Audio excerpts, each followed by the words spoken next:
Agora eu tenho o privilégio de apresentar para vocês o nosso pregador da tarde, né? Tarde, quase noite. Pastor Leandro. Vamos receber o pastor Leandro com uma salva de palmas ao Senhor Jesus. Que Deus abençoe, pastor Leandro. Ora por mim. Vamos orar pelo pastor Leandro? Senhor Deus e Pai, eu quero colocar, ó Deus, diante de Ti agora a vida do Teu servo, Senhor. Quero Te pedir, ó Deus, que Ele traga para as nossas vidas um maná fresco, Senhor, vindo do céu, Pai. Que nós recebamos do Senhor, Pai, uma palavra, ó Deus, que inunde o nosso coração.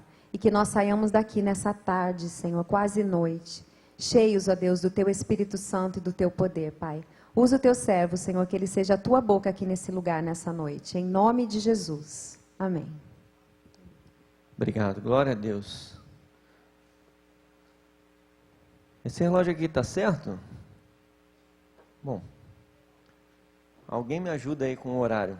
Vem cá, cadê aquele tecladinho? Eu posso ter aquele tecladinho também? Bonitinho aqui. Irmãos, eu quero compartilhar um texto que mexeu muito comigo. Eu não sei se você conhece esse texto, e é um texto que me assusta. Eu quero que você abra a sua palavra em Deuteronômio capítulo 27.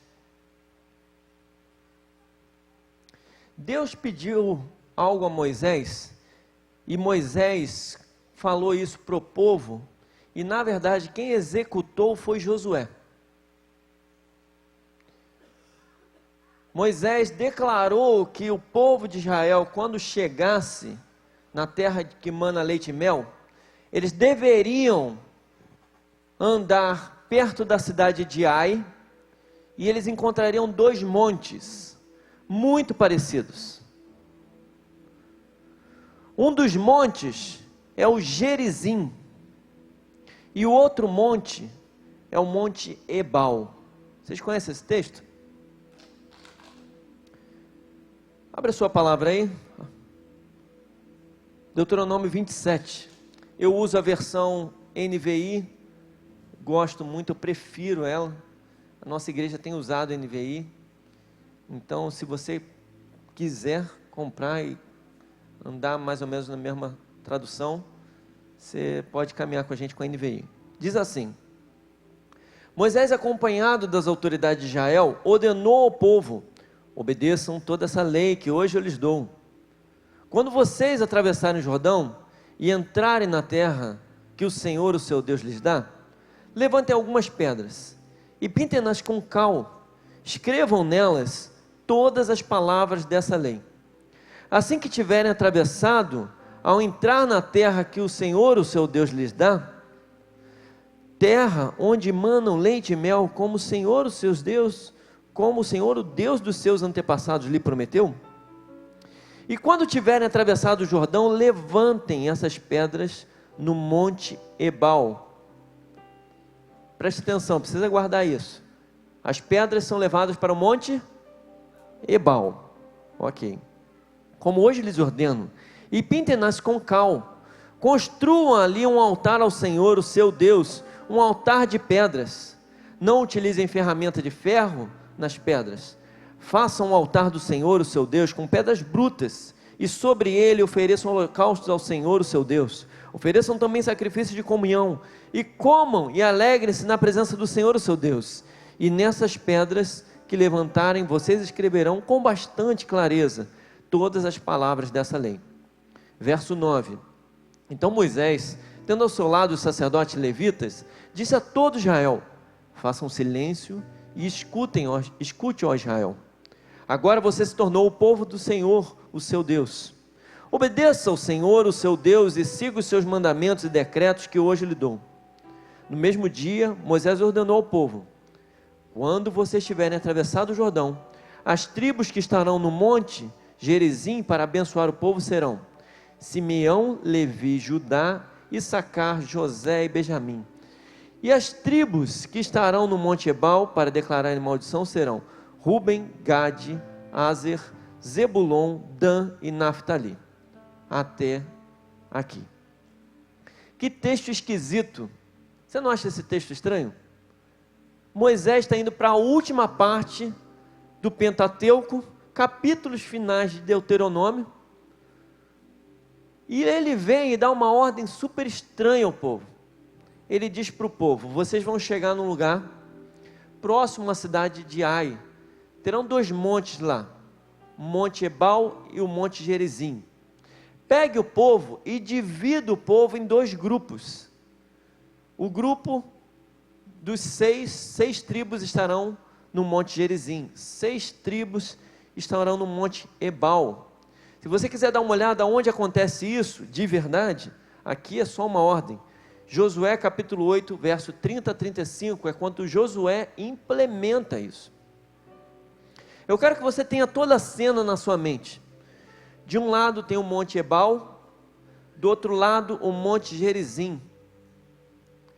No meio tem um vale chamado Xerém. Olha que interessante.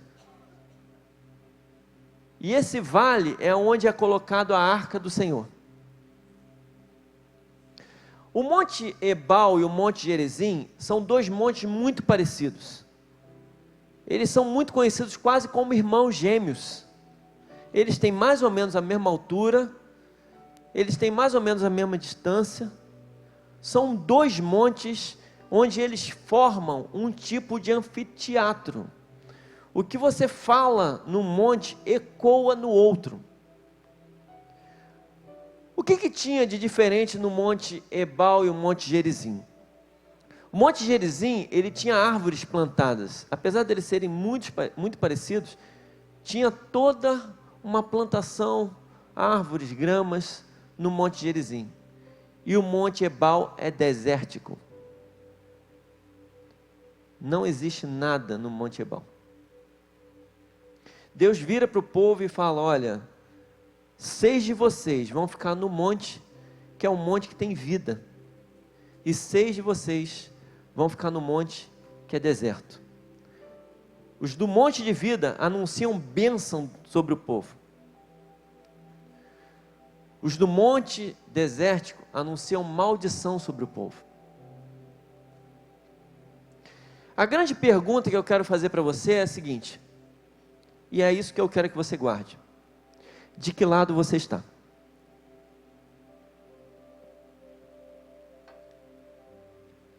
A primeira coisa que eu quero dizer para você, caso você não saiba, todas as 6 tribos que estavam no Monte Ebal, ou seja, todas as 6 tribos que estavam no Monte da Maldição pereceram. Todas as 6 tribos que estavam no Monte da Maldição pereceram. Essa cerimônia que foi feita parecia uma cerimônia de decreto de morte. Fala a verdade, você queria ir para o Monte Ebal? Nunca. Assim, ó, você é da tribo de Ruben, então você tem que ir para o Monte Ebal. Opa, já mudei. Agora eu estou na tribo de Judá. Conta comigo. Porque ali é um monte que proferiria bênção. Bênção. Eu acho tão interessante que esse vale, que é o Xerém, ele fica pertíssimo da cidade de Ai. Caso você não se lembre, se você olhar lá em Josué, foi no capítulo anterior a eles chegarem ao monte, foi o capítulo onde o povo enfrenta os inimigos. Por causa do pecado de Acã, o povo é quase dizimado. Eles descobrem o pecado de Acã. Acã é consumido pela terra. Vocês lembram dessa história? E no capítulo seguinte, Josué dá a seguinte dica para o povo: olha só, a gente vai lá ao lado da cidade de Ai, sem arma nenhuma, e a gente vai subir no monte para um proferir bênção e o outro proferir maldição. Terrível isso, fala a verdade. Se eu tivesse lá, falar para Josué: Josué, não conta comigo não. Não conta comigo não. Mas algumas coisas eu quero que você aproveite desse texto. Porque esse texto é único. Apesar de ele ser meio louco, concordo com você. Que texto estranho. Ele é único. Esse texto tem algumas verdades profundas que ajudam a gente a entender como Deus espera que você viva a sua fé cristã. Primeira coisa que eu percebo no texto: Deus orienta Moisés, aquele povo que era conhecido como o povo murmurador, ou não? Estou enganado. O povo reclamão. E ele diz para Moisés, e Moisés fala para o povo: faça silêncio e obedeça ao Senhor, porque Ele escolheu vocês como povo. Onde está isso? Versos 9 e 10. Querido, tem horas que ao invés de reclamar, o que Deus espera de você é obedecer. Nesse texto, eu vejo isso de uma forma clara. Eu vejo Deus orientando Moisés: pega esse povo que tem tudo para reclamar, diga para eles: para, chega, é hora de calar a boca, é hora de fazer silêncio, e é hora de obedecer. Quando Moisés decide isso, Moisés orienta o povo a viver uma vida digna do Senhor. Como é que aconteceu? Tinha um monte Ebal. Qual era o monte Ebal? Era o monte da maldição. Só que Deus dá uma outra ordem muito louca, através de Moisés, para Josué. Ele diz assim: Josué, você vai entrar no Jordão. Dentro do Jordão você vai pegar algumas pedras, você vai levar essas pedras até o monte Ebal, você vai pintar essas pedras com cal, e você vai escrever nessas pedras toda a lei do Senhor. Por que Deus fez isso? Por que você acha que Deus fez isso? Eu preciso que você entenda que Deus deu essa ordem para Josué, porque Ele sabia que o povo que precisava buscar a lei e se converter, ele estava em qual monte? Monte Ebal. Para onde foram as pedras lapidadas? Monte Ebal. Querido, Deus sempre tem uma chance para o perdido. Sim ou não? Você crê nisso? Diga amém. Eu quero você comigo. Vou aproveitar o pastor Emerson aqui. Outra coisa que Josué fala, que ele construiria também um altar para sacrifício nesse monte. Olha lá, verso de número 5. Construa ao Senhor o seu Deus um altar de pedras. Não utilizem ferramenta de ferro nas pedras. Faça um altar do Senhor o seu Deus com pedras brutas, e sobre elas ofereça o holocausto ao Senhor o seu Deus. Algumas vezes Deus não quer que você use qualquer coisa para que oriente a sua vida. Eu não sei vocês, mas às vezes a gente gasta mais tempo lendo livros que falam sobre o Senhor do que lendo a palavra do Senhor, sim ou não? Você também? Eu gosto daqueles livros que falam sobre cuidado. Tem alguns livros que em especial são muito conhecidos. Você tem alguns autores que você já olha e fala assim: meu Deus, Max Lucado. Quem gosta de Max Lucado aqui? Max Lucado é o escritor das mulheres. Se você não leu, você precisa ler, porque o estilo de escrita dele é um estilo bem coração, assim. Aí eu olhei e de repente Jesus tocou. Olha que importante, Jesus tocou nas feridas, porque é importante o toque. Max Lucado tem esse estilo. Quem não leu, eu sugiro, vocês mulheres, vocês vão adorar os livros de Max Lucado, vocês vão adorar, são muito bons, muito interessantes. Mas às vezes a gente troca aquilo que é principal por aquilo que é auxiliar. E nesse texto, Deus vira para eles e fala assim: vocês não precisam lapidar nada, vocês não precisam usar utensílios a mais, vocês vão na pedra bruta pegar a sua mão e dedicar algo ao Senhor. Outra coisa que eu vejo nesses versos 6 e 7, é que Deus pede ao povo para que eles ofereçam holocaustos e sacrifício de comunhão. Alguém já leu sobre os tipos de sacrifício? Tem o holocausto, tem o sacrifício de comunhão, tem a expiação, tem os cereais, são vários sacrifícios diferentes. Eu não sei se alguém algum dia contou para você qual é a diferença entre o holocausto e o sacrifício de comunhão. Praticamente nenhuma. Praticamente nenhuma. No holocausto você sacrifica um animal. Você sacrifica um animal no holocausto. No sacrifício de comunhão também. No holocausto, você precisa escolher um animal sem mancha. No sacrifício de comunhão também. No holocausto, o animal morre, precisa ser sacrificado, degolado até a morte. No sacrifício de comunhão também. Qual a diferença, pastor, entre o holocausto e o sacrifício de comunhão? O holocausto foi feito para o Senhor. O sacrifício de comunhão foi feito para a comunidade. Como assim? Quando você tinha algo diante do Senhor e queria oferecer a Ele algo que subisse como um aroma suave e agradável, era a sua comunhão com Deus. Você ofereceria holocausto. Tem a ver com o que você faz com o seu Deus. Eles pegavam, o sacerdote ia lá, pegava o animal, degolava o animal, dividia o animal em partes e tacava fogo. E o animal era completamente consumido e subia como um cheiro suave às narinas de Deus. Esse era o holocausto. E o sacrifício de comunhão? Eles degolavam o animal, matavam o animal, dividiam em 3 grandes partes, que eram vísceras, que era peitoral e que eram coxa.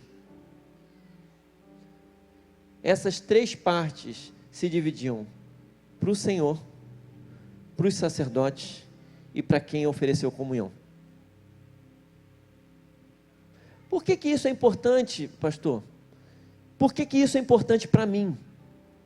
Querido, nós vivemos uma geração onde as pessoas acham que o relacionamento delas no cristianismo é só o relacionamento delas com o Senhor. Nós vivemos um movimento hoje, não sei se você já ouviu falar, chamado Movimento das Igrejas em Casas. Cristo em Casa, alguém já ouviu falar? Não, pastor, eu sou crente, mas não conta comigo na igreja não. Eu tenho a minha comunhão com o Senhor, eu tenho o meu holocausto. Um rapaz até daqui da igreja me deu um livro, que falava sobre, um livro contando uma história sobre João, o apóstolo João, vivendo em nossa época. Que o cara conheceu o apóstolo João, e por causa dele, ele desistiu da igreja, e começou a se reunir com os irmãos na sua casa, quando dava vontade. Quando não dava vontade, ele não se reunia nas suas casas. E no final ele me perguntou: pastor, o que você achou do livro? Eu falei: horroroso. Meu Deus, que livro diabólico. Ele me olhava com um olho desse tamanho assim. Eu falei: irmão, você não percebe que esse movimento vai contra a Bíblia? Você não percebe que esse movimento se opõe a Hebreus 10, 25? O que diz Hebreus 10, 25? Não deixemos de reunirmos como igreja, como é costume de alguns, mas encorajemo-nos uns aos outros, ainda mais quando vocês veem que se aproxima o dia. Irmãos, a gente está caminhando para o final dos tempos. Essa é só a minha opinião, ou é a sua também? A gente está caminhando para o final. Ou seja, os textos estão dizendo que quanto mais perto do final, mais inserido na igreja você tem que estar. É isso que eu entendi? É isso que você entendeu? Então esse movimento é um movimento completamente herege, e por falta de conhecimento, porque esses crentes não sabem ler a Bíblia, eles embarcam nessa. Irmão, eu não estou dizendo que a igreja é perfeita, a igreja nunca foi perfeita. Eu não estou dizendo que a igreja é completamente santa, a igreja nunca foi completamente santa, até porque a igreja tem você, e tem eu também. Nós somos pecadores. Se você conseguir encontrar uma igreja perfeita, por favor, não entre, porque você vai tirar a perfeição dessa igreja. Não existe igreja perfeita. Eu uma vez encontrei com um rapaz que ele contou uma história para mim. Na verdade já foram 4 gabinetes assim. E as pessoas chegavam para mim e falavam: pastor, eu fui muito magoado. E aí ele me contava: fui roubado dentro da igreja, adulteraram com a minha esposa dentro da igreja, um líder, tiraram a minha profissão dentro da igreja, entregaram os meus bens para um outro líder. Isso é tão comum. Vez em vez eu recebo alguém nesse gabinete. Sabe o que eu normalmente faço? Eu normalmente espero a pessoa chorar. Depois que a pessoa chora completamente, eu saio da mesa, eu viro a cadeira da pessoa, eu olho nos olhos da pessoa, eu me ajoelho e eu falo: eu quero pedir perdão em nome da igreja. Eu quero pedir perdão em nome da igreja. E eu oro com ela. Meu Deus, ela chora igual a criança. Eu falei: isso não é igreja. E eu peço perdão a ela. E uma vez, conversando com um desses rapazes, ele falou assim: pastor, mas nunca vai dar certo? Nunca a gente vai ter uma pessoa assim, uma igreja assim, mais perfeitinha? Nunca vai sempre ter problema dentro da igreja? Eu falei: vai, irmão. Sabe por quê? A igreja, a melhor comparação que eu tenho da igreja é a Arca de Noé. Deixa eu fazer uma pergunta para você. Quantos animais tinham na Arca de Noé? Todos. Ótimo, gostei. Tá ótimo. Esses animais não faziam xixi, não? Esses animais não faziam outra coisa, não? Número 2, não? Não. Irmãos, se esses animais faziam tudo isso lá dentro, quem é que limpava esse negócio? Você já botou um grupo de animais concentrado num lugar só? Não importa quantas vezes você limpe, vai estar fedendo. Fala a verdade. Quem aqui já teve canil? Dá um trabalho desgramado de manter o negócio limpo, sim ou não? Ou seja, a arca era um fedor. A arca era um horror. Provavelmente Noé e a família trabalhavam com pregador no nariz. Fala: pelo amor de Deus, quando é que essa chuva vai parar? Depois, pelo amor de Deus, quando é que essa água vai descer? A arca, irmão, era um ambiente horroroso, era terrível, a arca era ruim. Pergunta: por que eles não saíam? Porque lá fora estava a morte. Querido, por pior que a igreja seja, aqui é o lugar de vida. Você precisa lembrar disso. Você precisa lembrar disso. Porque senão as suas mágoas, as suas dores, as suas tristezas com a igreja, que são legítimas. Eu nunca disse que não são legítimas, são legítimas. Mas elas vão roubar a sua fé.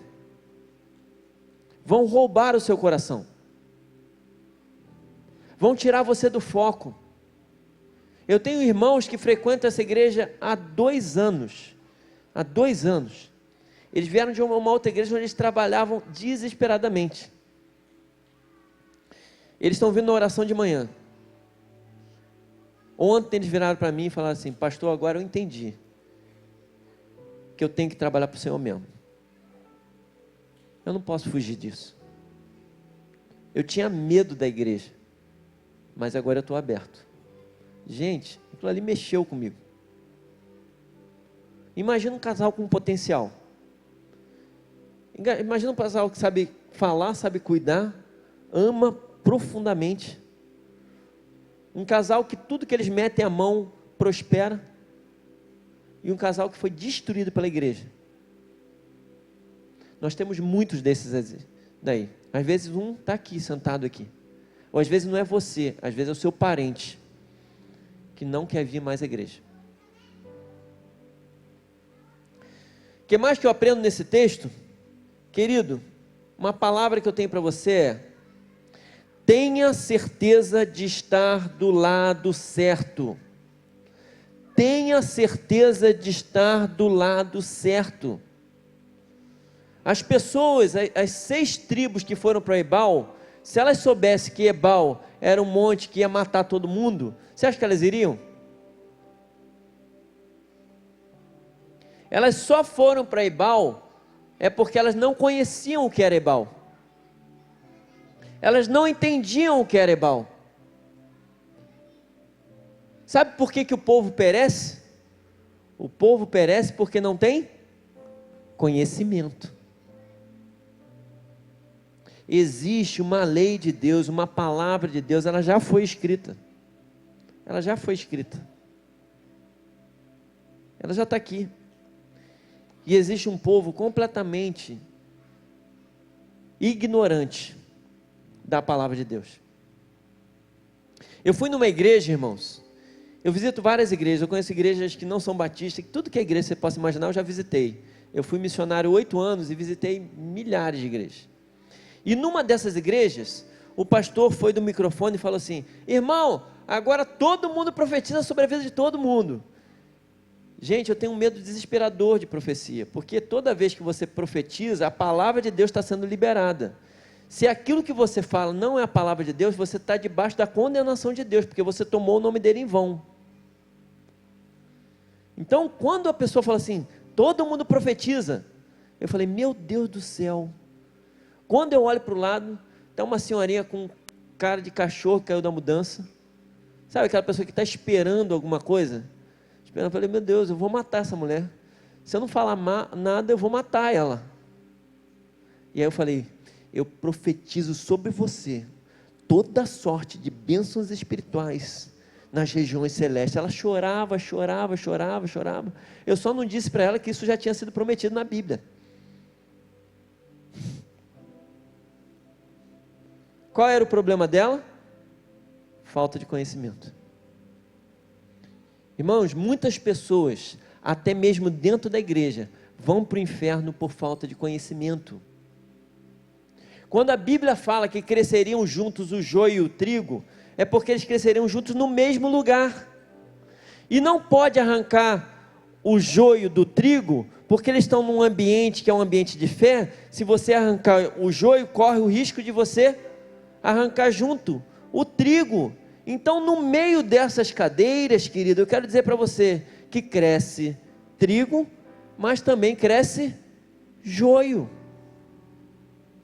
Infelizmente, talvez do seu lado aí, eu espero que não, tem uma pessoa que não vai para o mesmo lado que você, quando passar para a eternidade. Abençoa a pessoa do seu lado aí e fala assim, não, eu quero te abençoar para que você vá. Você tem que ir para lá. Eu quero que você vá comigo.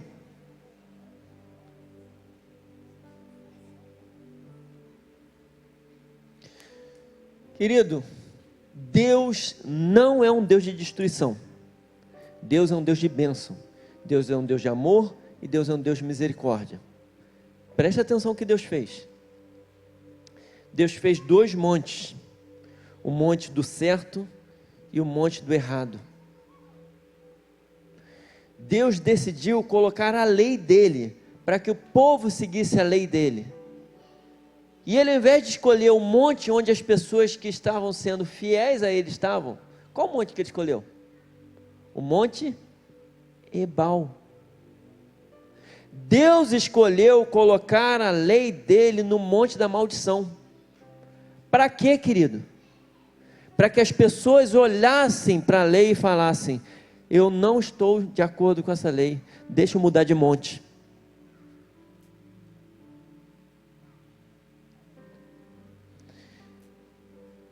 Preste atenção, imagina que você está no Monte Ebal, todas as pedras vulcânicas, aquela estrutura assim de pedras, todas elas irregulares, aí de repente vem um montão de pedra grande, de dentro de um rio. Alguém aqui já pegou pedra de rio?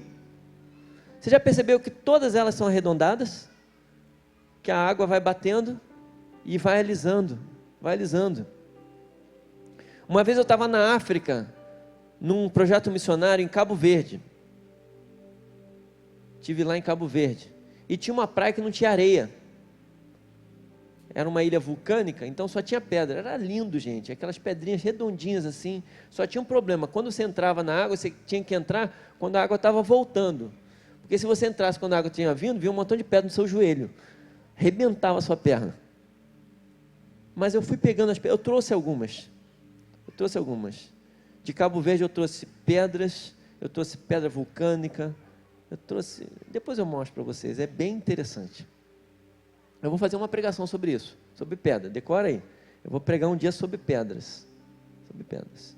Mas eles pegam aquelas pedras que são completamente diferentes, pedras arredondadas, pedras lisas. E você pega uma pedra lisa e coloca num ambiente onde todas as pedras são diferentes, vai chamar atenção, concorda comigo ou não? Agora, olha a ideia, além de pegar a pedra lisa e colocar lá em cima, você cobre a pedra lisa com cal. Eu não sei se acontecia isso só em São Gonçalo, porque eu era de São Gonçalo. Mas em São Gonçalo, todos os postes eram cobertos com cal. E também toda como é que é o nome? O meio-fio era coberto com cal. Para que você dirigindo, você não subisse no meio-fio. Vocês pegaram isso? Vocês são mais novos que eu. Ninguém pegou isso não. Mas tudo era coberto com cal, porque o cal chamava atenção. Ou seja, o que Deus fez? Deus botou uma pedra completamente diferente. Deus botou cal sobre ela. E Deus fez o que nessa pedra? Escreveu as leis dele.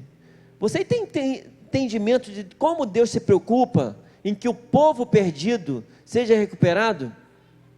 Quantas vezes Deus precisava dizer para escrever a lei dele? Uma só, concorda comigo? Não é o que ele faz. Presta atenção, olha lá no verso 3. Ele diz assim: escrevam nelas todas as palavras dessa lei, assim que tiverem atravessado para entrar na terra do Senhor, que o seu Deus lhe dá, onde manam leite e mel, como o Senhor, o Deus dos antepassados, vos prometeu. Ok? Está escrito aqui, para escrever. Olha agora o verso 8. E nessas pedras que levantarem, vocês escreverão com bastante clareza todas as palavras dessa lei. Deus estava preocupado ou não que a lei estivesse lá? Deus estava muito preocupado. Muito preocupado. Deus queria garantir que o povo tivesse o conhecimento da verdade. Deus virou para ele e falou assim: não erra uma vírgula não, hein? Não deixa de escrever uma letra, não esquece um ponto, porque o povo de Ebal precisa entender como eles fazem para sair de Ebal e ir para Gerizim, como eles fazem para sair do monte da perdição e ir para o monte da salvação. Eles precisam entender como eles fazem isso. Tenho 6 minutos, não é isso? Tem mais? Oh, que bênção, glória a Deus. Quando você decide em que monte você está, eu quero que você faça uma coisa nesse momento.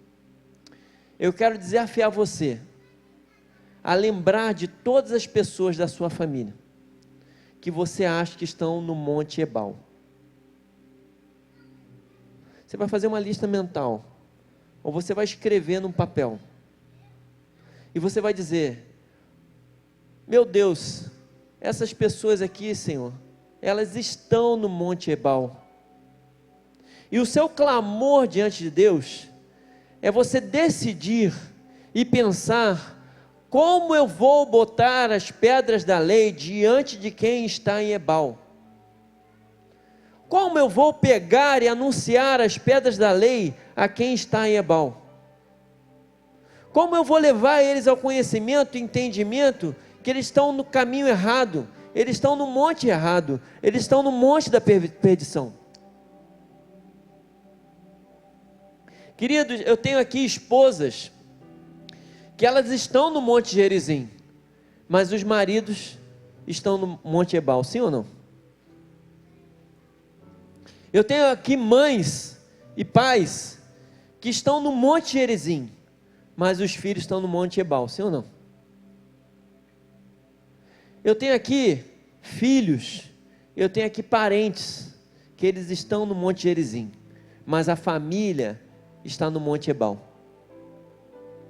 Eu quero desafiar você a ter uma vida de preocupação de quem está em Ebal.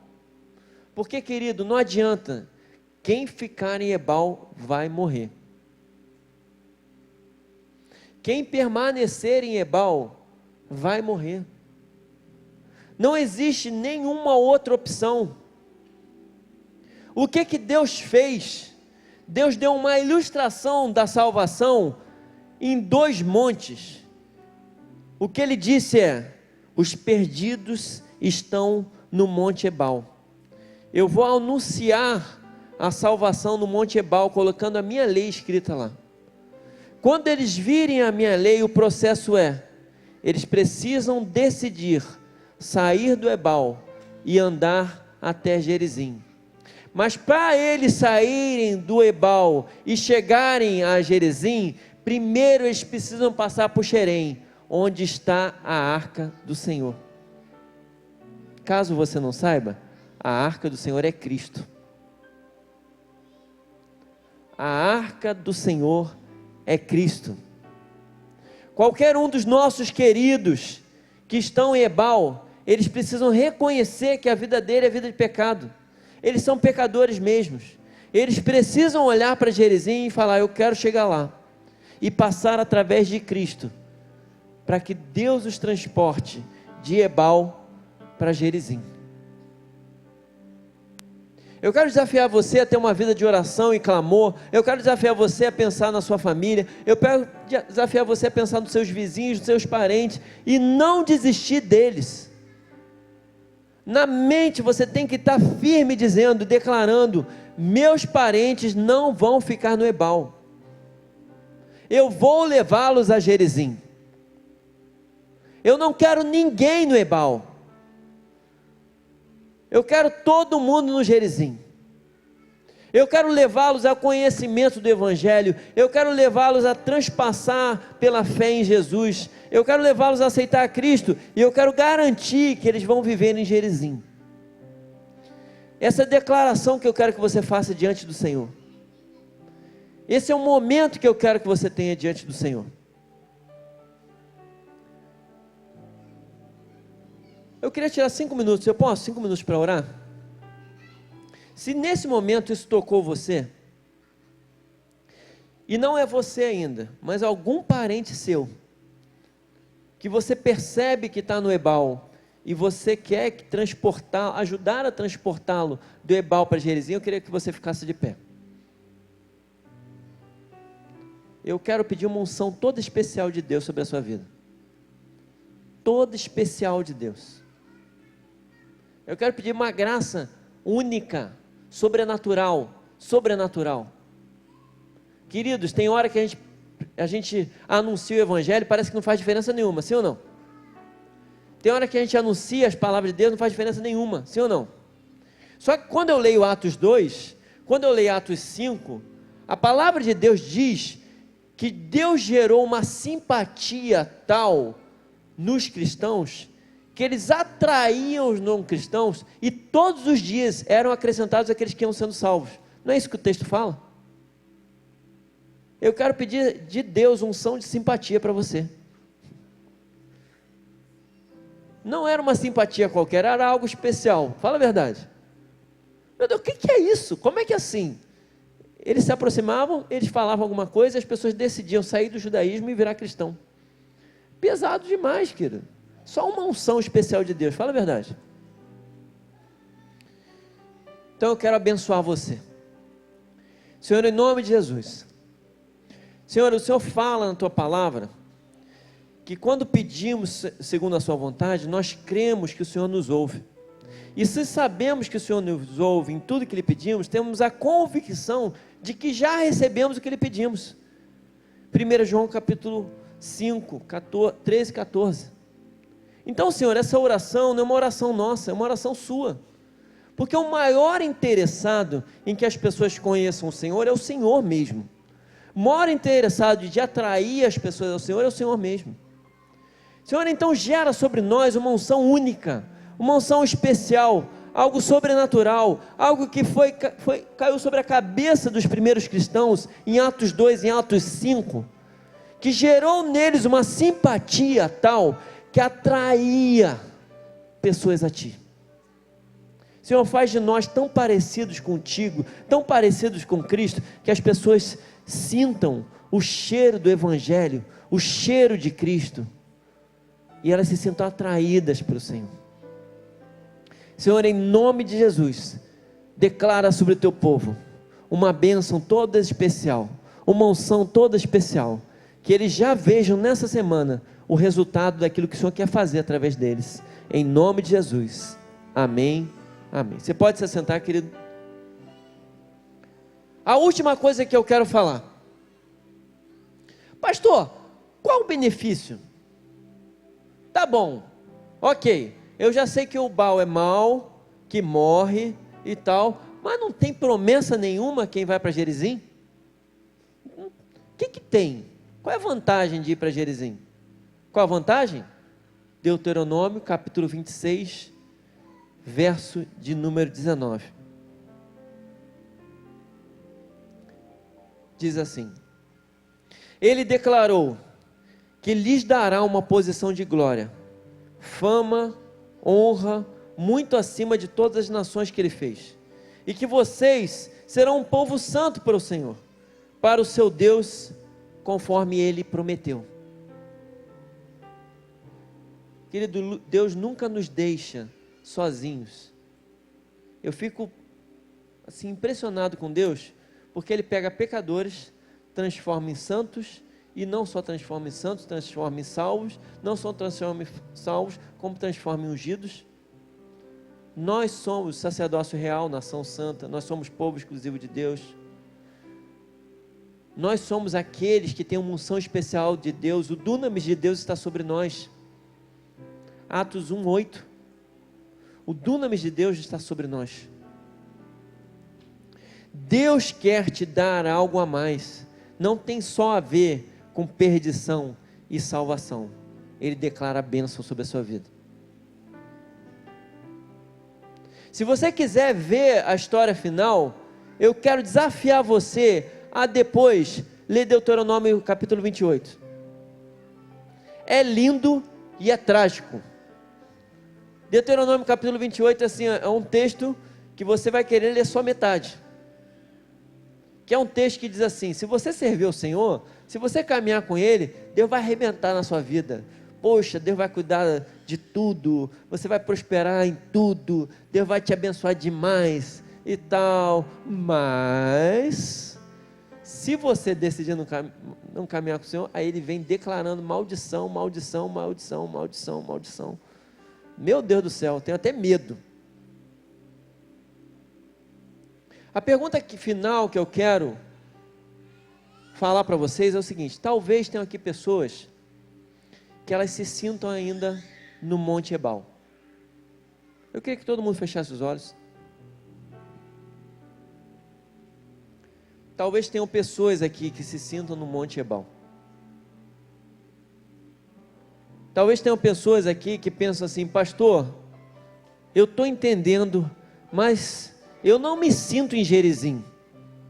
Sinceramente, eu não percebo a bênção de Deus sobre a minha vida dessa maneira.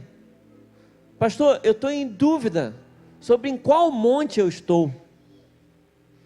Pastor, eu avalio minha vida e eu não tenho certeza de onde eu estou nesse momento. Se você é uma dessas pessoas, eu quero desafiar você a atravessar Xerém, a tocar na arca do Senhor e a caminhar para Gerizim. Como é que você pode fazer isso? Através de Cristo. Você pode fazer uma oração entregando sua vida a Ele, consagrando sua vida a Ele e vivendo plenamente aquilo que Ele tem preparado para você. Você quer viver as bênçãos do Senhor? Você quer essa bênção de Deuteronômio 26:19 sobre a sua vida? Ora comigo nesse momento. Só precisa ser você e Deus, ninguém precisa ouvir. Eu quero que você repita comigo. Diga assim para o Senhor: Senhor Jesus, eu entendo que eu estou vivendo em Ebal. Me perdoa, Senhor. Eu acabo de olhar para as pedras que tem a tua palavra e eu fui confrontado. Senhor Jesus, perdoa os meus pecados. Me deixa passar pela arca que é o Senhor e me leva até Gerizim. Senhor Jesus, eu aceito o Senhor como meu Senhor e Salvador. Em nome de Jesus, amém. Eu queria que vocês permanecessem de olhos fechados. Alguém fez essa oração pela primeira vez, recebendo a Cristo como Salvador? Eu queria que levantasse a mão, que eu quero abençoar e orar por você. Levanta a mão que eu quero orar por você. Deus te abençoe, Deus te abençoe. Mais alguém? Mais alguém? Oh, bênção. Oh, queridas, Deus abençoe vocês. Mais alguém que sente esse toque do Senhor? Mais alguém que quer fazer essa oração? Mais alguém que quer ter um compromisso sério com o Senhor? Mais alguém que quer viver plenamente as bênçãos do Senhor? Mais alguém que quer caminhar em Gerizim? Levanta a mão que eu quero orar por você. Mais alguém? Deus te abençoe. Deus te abençoe. Querido, eu não vou ficar insistindo aqui não. Você ouviu a palavra, já está escrito em pedras, já está na sua frente, já está pintado em cal. Se você não tomou a decisão hoje, em casa reflita e tome a sua decisão. Mas eu queria pedir para esses 3 que oraram recebendo a Cristo, eu quero que vocês venham aqui, eu quero abençoar a vida de vocês. Eu quero clamar pela vida de vocês, eu quero agradecer pela vida de vocês, eu quero abençoar a vida de vocês, eu quero ministrar sobre a vida de vocês. Eu quero pedir 3 queridas aqui, 2, para abençoar essas mulheres tão poderosas no Senhor. Sabe qual é a promessa da palavra do Senhor? Para quem vive ao lado dele? A promessa dele em Hebreus 11:5 é: nunca te deixarei, jamais te abandonarei. A aliança que você faz hoje para o Senhor é para a eternidade. Eu creio nisso. Vai ter um louvor, vocês vão cantar não? Tem uma música final? Vem cá, gente, caminha comigo aqui. Ó, minha filha, ó. É você mesmo, minha filha. Bênção de Deus.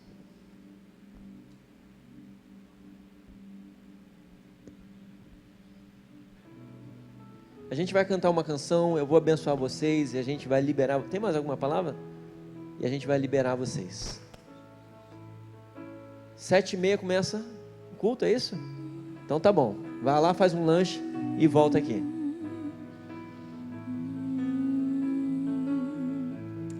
Recebe a cura, recebe a unção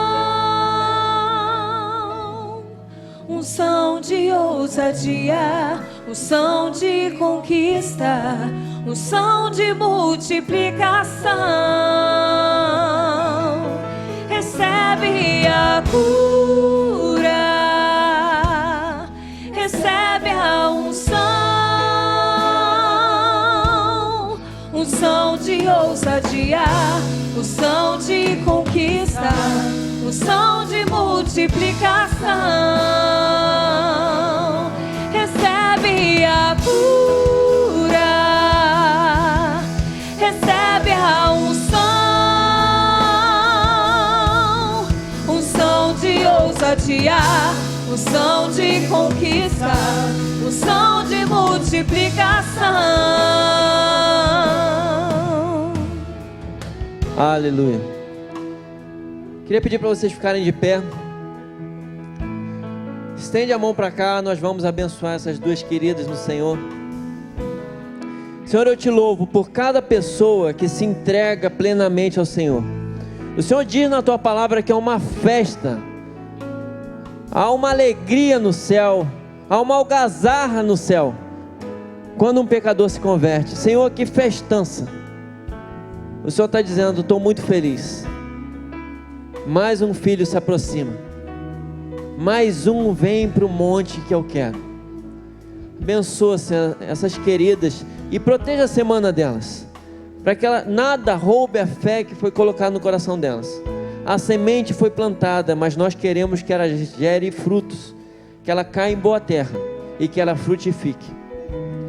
Senhor, em nome de Jesus, também sobre o teu povo reunido aqui, essas mulheres de atitude, esses homens que estão aqui para ouvir a palavra do Senhor.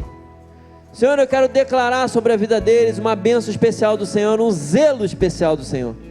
Eu quero pedir que o Senhor ministre com cuidado sobre a vida deles, Senhor, que eles se sintam abençoados pelo Senhor em todas as áreas da vida deles, em especial no ministério deles, que eles entendam o papel deles como propagadores do reino, que eles entendam que eles não podem perder os queridos para ficarem no Monte Ebal, que eles entendam que faz parte da nossa ação como cristãos, levar outros ao conhecimento pleno do nosso Pai.